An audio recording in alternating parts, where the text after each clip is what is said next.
à nouveau pour une table ronde, cette fois-ci au sujet des abeilles.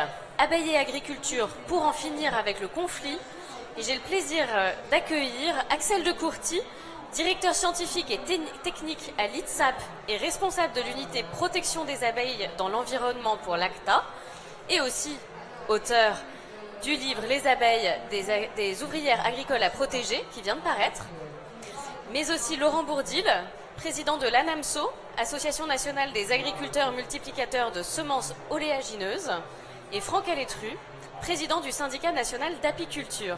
Merci à tous les trois d'être ici pour cette table ronde. Merci. Merci. Alors Axel, pour commencer, pourquoi avoir coordonné la réalisation de ce livre ? Alors tout d'abord, ça a débuté par une opportunité permise par Christian Huyck de l'INRA et puis Marie-Laure de Châtre des éditions France Agricole qui m'ont contacté pour me demander si je pouvais réaliser un ouvrage sur les abeilles. Et j'ai immédiatement répondu de coordonner un ouvrage sur les relations entre agriculture et abeilles parce que ça me tenait à cœur depuis des années. En fait, quand on parle abeilles et agriculture, il y a des notions très opposées qui apparaissent. Vous allez entendre synergie, bénéfices réciproques, qui sont liés finalement à la pollinisation. Et à l'opposé, vous allez avoir des notions avec une connotation très négative, comme toxicité, comme impact, parce qu'il y a un difficile compromis entre protection des plantes et protection des abeilles. Donc nous avons voulu réaliser cet ouvrage qui est collectif, pour faire un état des lieux des connaissances scientifiques, pour apporter des éléments de compréhension aux lecteurs, montrant qu'effectivement, il y a des éléments de tension qui sont écologiques, mais qui sont également historiques, voire sociologiques ou économiques.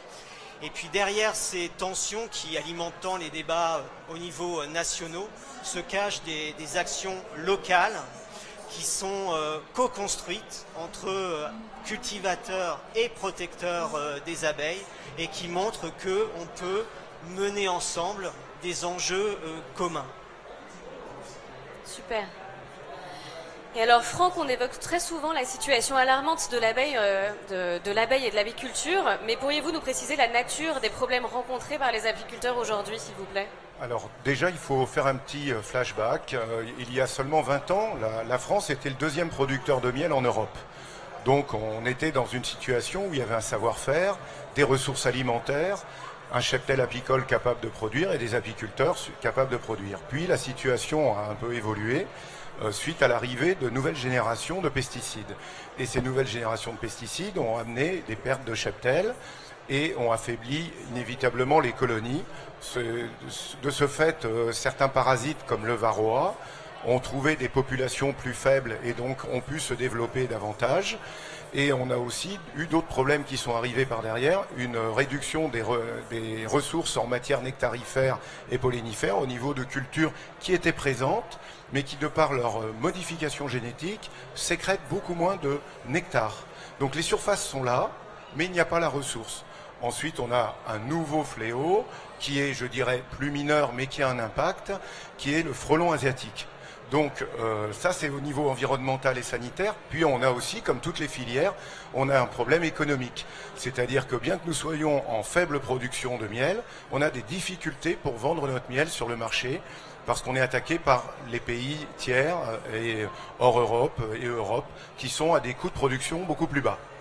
Donc on se trouve devant une variété de problématiques et il ne faut pas chercher à, je dirais, en privilégier un par rapport à un autre. Il faut réellement régler ces problèmes un par un et la solution va se faire dans une co-construction avec le monde agricole qui a bien compris qu'il doit se remettre en question et les apiculteurs qui ont bien compris qu'ils doivent améliorer leurs méthodes et au niveau du gouvernement qui a bien compris qu'il ne peut pas laisser une filière essentielle comme l'apiculture, qui est partenaire du monde agricole et partenaire des rendements, sur le banc de la touche. Voilà. Donc on est à l'aube d'une grande révolution positive entre l'apiculture et l'agriculture.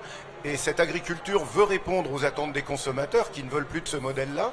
Donc, ils ont besoin des apiculteurs pour ce nouveau modèle. Donc, je crois qu'on va vers une période extrêmement faste, gagnant-gagnant, qui va répondre aux attentes sociétales. Ça fait une très bonne introduction pour cette table ronde. Merci. Alors Franck a commencé à en mentionner certaines, mais Axel, pour vous, quelles sont les menaces principales des abeilles aujourd'hui liées à l'agriculture?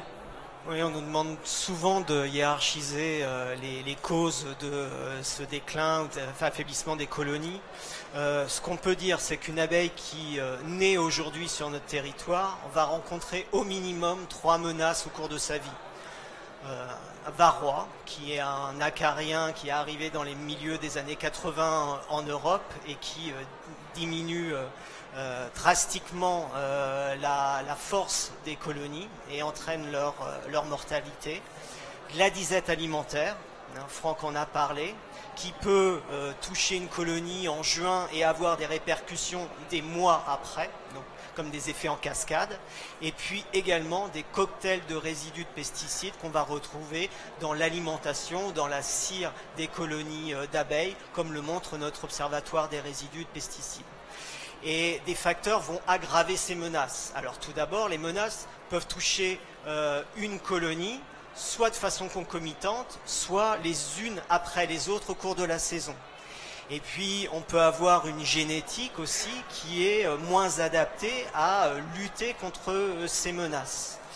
Et puis finalement, l'apiculteur peut aussi, dans ses interventions, ne pas réussir à compenser ces menaces, comme la disette, un apiculteur peut nourrir ses colonies, ou varroa, l'apiculteur va tenter de contrôler varroa avec des produits chimiques, soit bio, soit en conventionnel. Et on arrête souvent là en fait, on parle seulement des menaces, mais on ne parle pas des répercussions sur un angle technico-économique dans l'exploitant apicole. Pourtant, l'apiculteur a dû s'adapter, parce que comme il a des pertes, notre réseau d'exploitation de référence montre qu'un apiculteur peut avoir jusqu'à 60% de pertes sur une année. Donc le renouvellement de son cheptel devient vraiment une clé stratégique, avec un savoir-faire spécifique et avec un temps de travail important. Donc là, on voit bien qu'il y a un lien entre menaces, pertes, et puis durabilité de l'apiculture et qualité des produits également. Voilà. Comme un cultivateur qui est touché par une maladie sur sa culture, ça va impacter évidemment ses pratiques et son bilan économique. C'est pareil en apiculture. Donc on a une baisse de la production de miel à cause de ces menaces. Et vous avez parlé de disette. Alors est-ce que Franck, à ce moment-là, on peut dire que les agriculteurs pourraient contribuer à fournir des aliments pour les apiculteurs, enfin pour les abeilles? Ils y contribuent déjà depuis de très très nombreuses années, puisque les meilleures productions en volume au niveau national se font sur des grandes cultures. Donc ces grandes cultures qui souvent sont montrées du doigt, mais quand elles sont bien menées, c'est le paradis pour les abeilles. Et pour l'agriculteur, c'est le paradis de voir des abeilles sur ces cultures.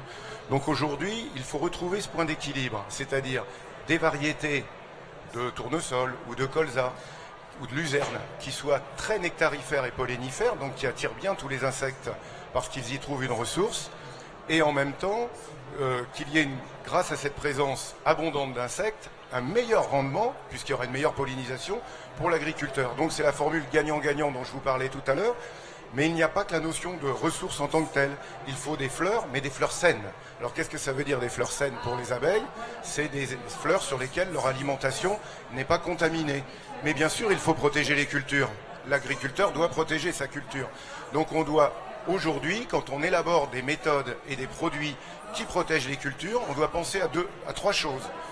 Protéger contre la maladie la plante ou contre le prédateur.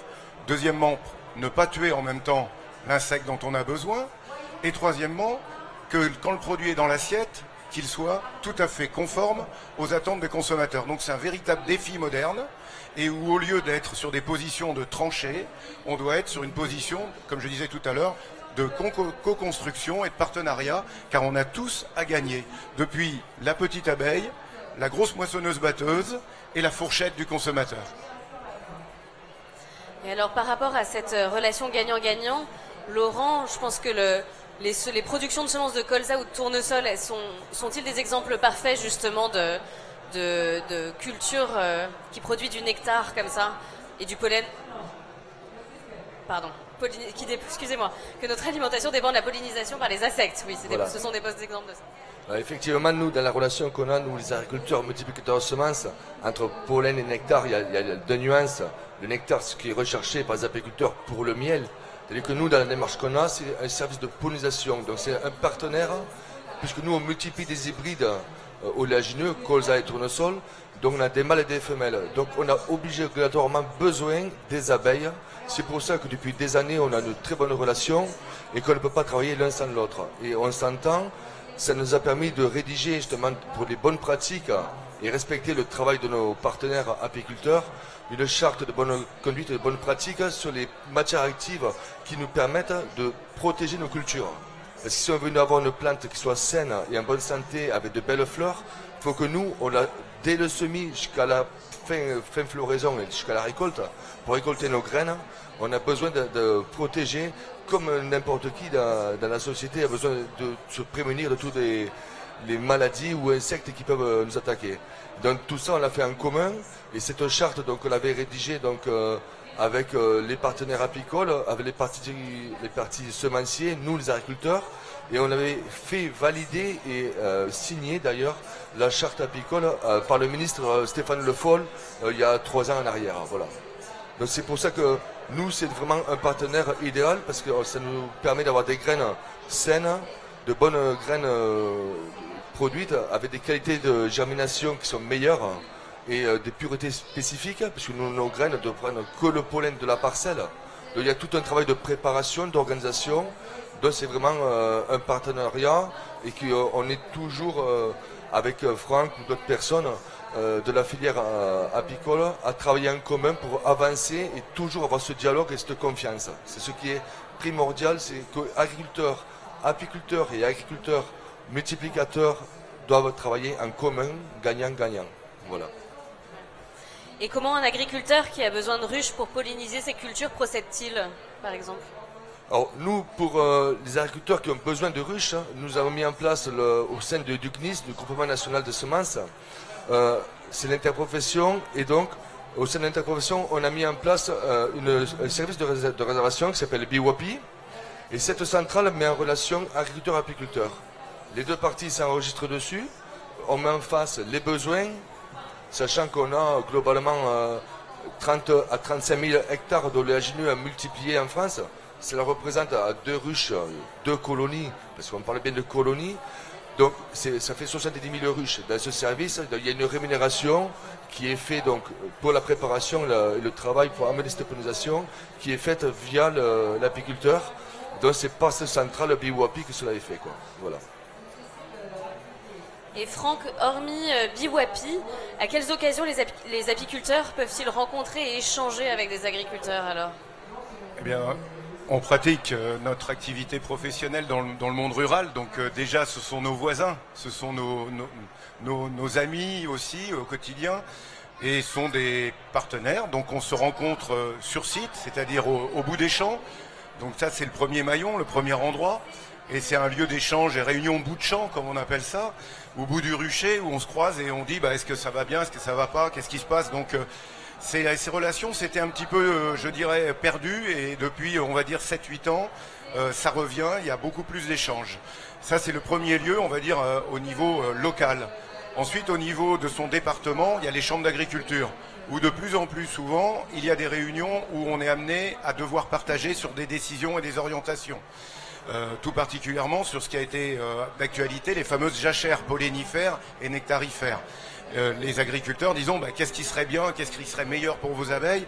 Donc il y avait une véritable volonté de faire mieux. Ça c'est au niveau donc départemental ou régional, selon le niveau de décision.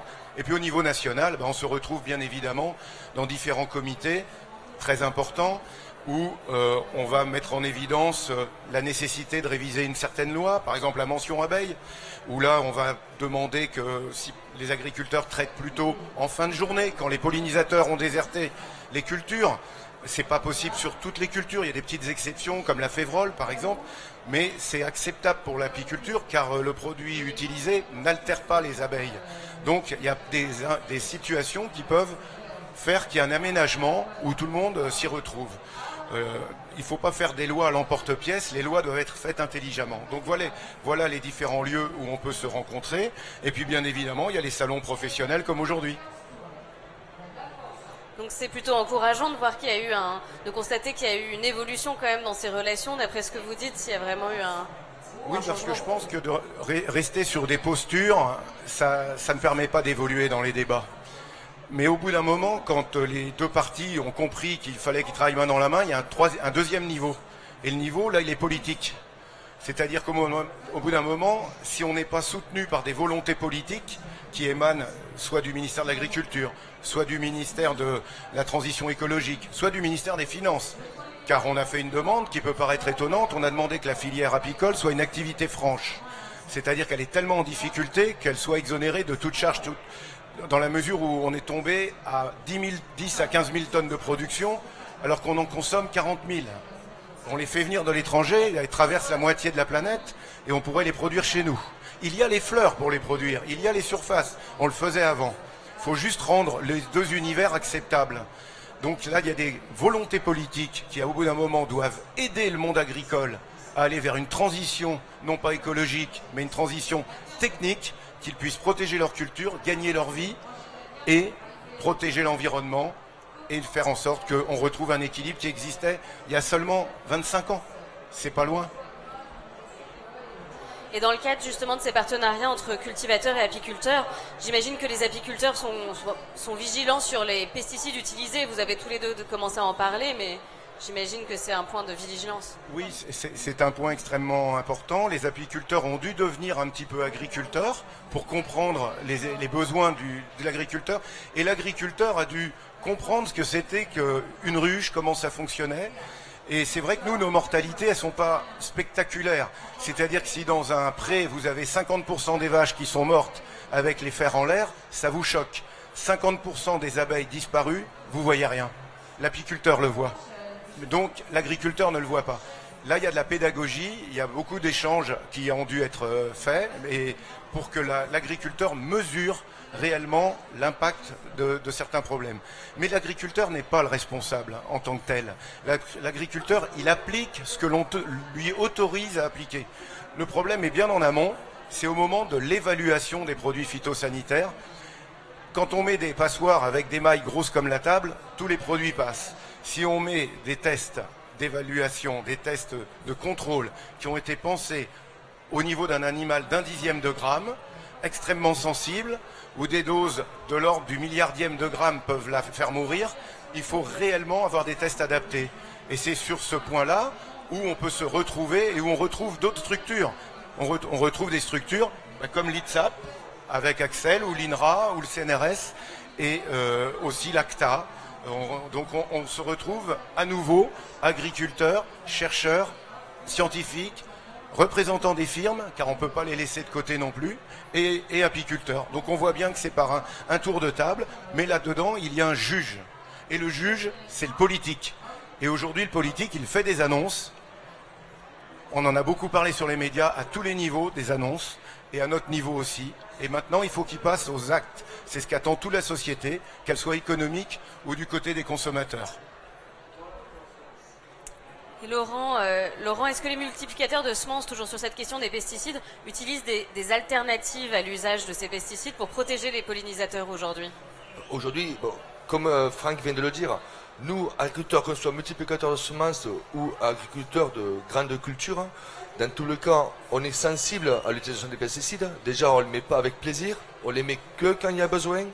On a tout un tas d'innovations, de techniques innovantes aujourd'hui qui nous permettent de mesurer à quel moment il faut le mettre, quel est le moment le plus opportun pour le mettre. On le fait en respectant les chartes, les cahiers des charges, toutes les réglementations. Il faut imaginer que pour l'agriculteur, toutes les contraintes qu'il y a derrière, il doit respecter tout le cadre réglementaire de la PAC, de production, de protection sanitaire ou autre.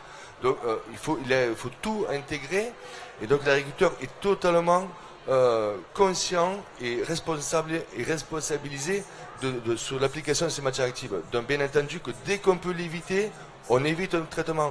Mais il faut faire attention que si on ne peut pas protéger nos cultures, si on prend le cas de la fève rôle, il y a la bruche qui est un insecte ravageur. Si on n'a pas de solution, si on n'a pas d'alternative, la culture disparaît du territoire.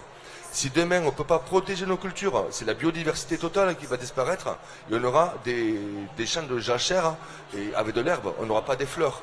Ce que les apiculteurs ont besoin, les abeilles ont besoin, c'est de ressources alimentaires. Il faut des plantes à fleurs, mellifères, nectarifères, il y a du colza, le tournesol, c'est l'exemple parfait. Il faut développer et soutenir ces deux espèces dans nos assolements. Si demain l'assolement du colza, parce qu'on me dit on peut faire du colza avec 0 pesticide, moi je suis preneur, on me le donne, on me donne la solution, l'alternative je l'applique. Personnellement, on en a parlé avec Axel tout à l'heure, personnellement aujourd'hui moi j'en suis incapable.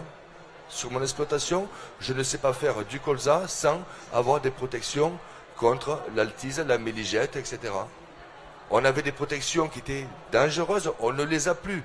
On a fait d'autres solutions, on a pris des alternatives, on fait des rotations, on fait des pratiques de technique, on roule le sol après le semis, on irrigue pour que ça pousse plus vite, on décale dans le semis, on fait tout ce qu'on peut. Mais on ne pourra pas, si on n'est pas soutenu par les pouvoirs publics, par la recherche, par l'innovation, par le développement, tout seul, on ne pourra pas répondre à vos attentes.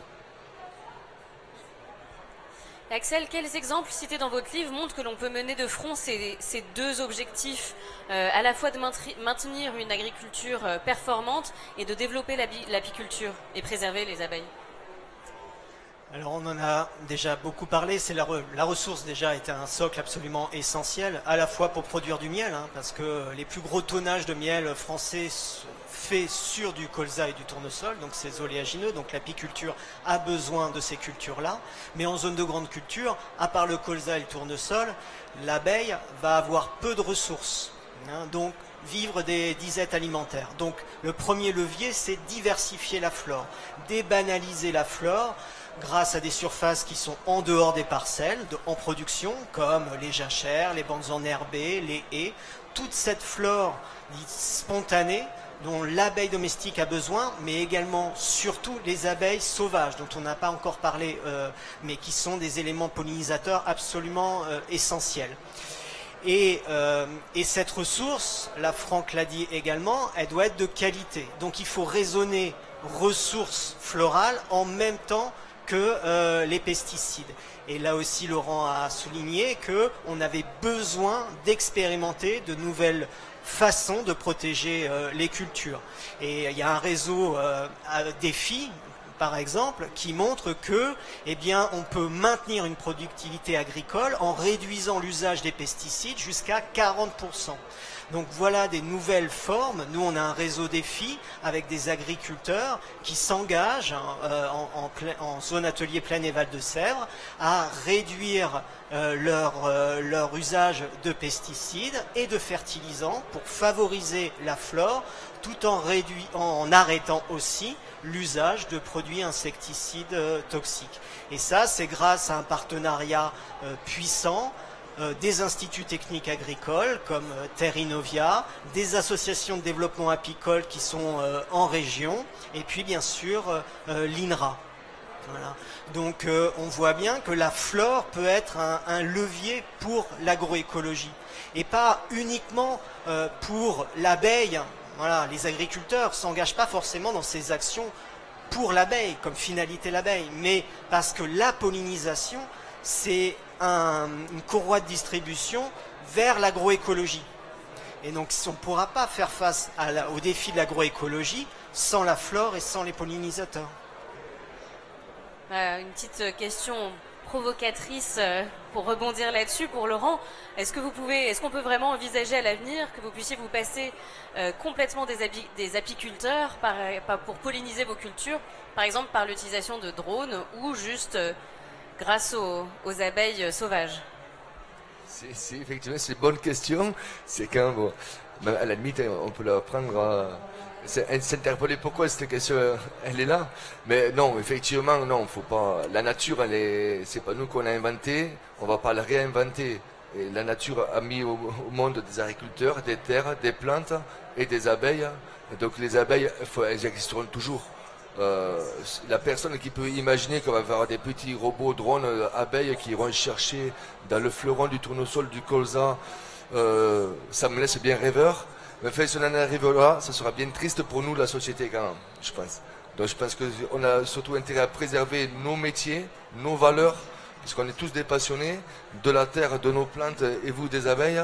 Et donc on est avant tout des partenaires, donc on va tout faire pour que ce soit toujours nos abeilles qui soient là, et avec le plaisir de les voir dans nos parcelles, quoi, voilà.